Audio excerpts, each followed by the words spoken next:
ಎಲ್ರಿಗೂ ನಮಸ್ಕಾರ. ಹೊಸ ವರ್ಷದ ಹಾರ್ದಿಕ ಶುಭಾಶಯಗಳು. ಹೊಸ ವರ್ಷದ ಹೊಸಲಲ್ಲಿ ನಾವೆಲ್ಲ ನಿಂತಿದ್ದೀವಿ.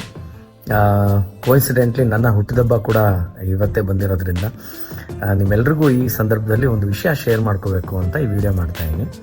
ವಿಷಯ ನನ್ನ ಹುಟ್ಟಿದಬ್ಬದ್ದು ಅಥವಾ ನನಗೆ ಯಾರು ವಿಶ್ ಮಾಡ್ತಿದ್ದಾರೆ, ವಿಶ್ ಮಾಡಿಲ್ಲ, ನನಗೇನು ಖುಷಿ ಆಗ್ತಿದೆ, ಬೇಜಾರಾಗ್ತಿದೆ, ಇದು ಯಾವುದೂ ಅಲ್ಲ. ಆದರೆ ಒಂದು ಮಾತಿದೆ, ದೃಷ್ಟಿ ಬದಲಿಸು, ದೃಶ್ಯ ಬದಲಾದೀತು ಅಂತ.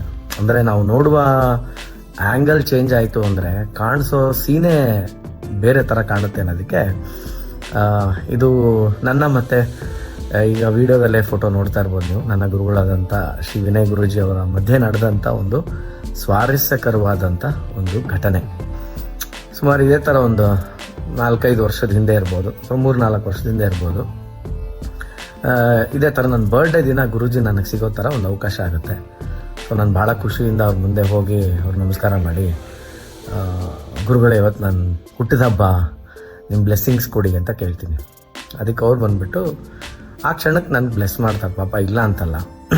ಅದಾದಮೇಲೆ ಹುಟ್ಟು ಸಾರ್ಥಕ ಆದಾಗ ಹುಟ್ಟಿದ ಹಬ್ಬ ಆಗುತ್ತಪ್ಪ.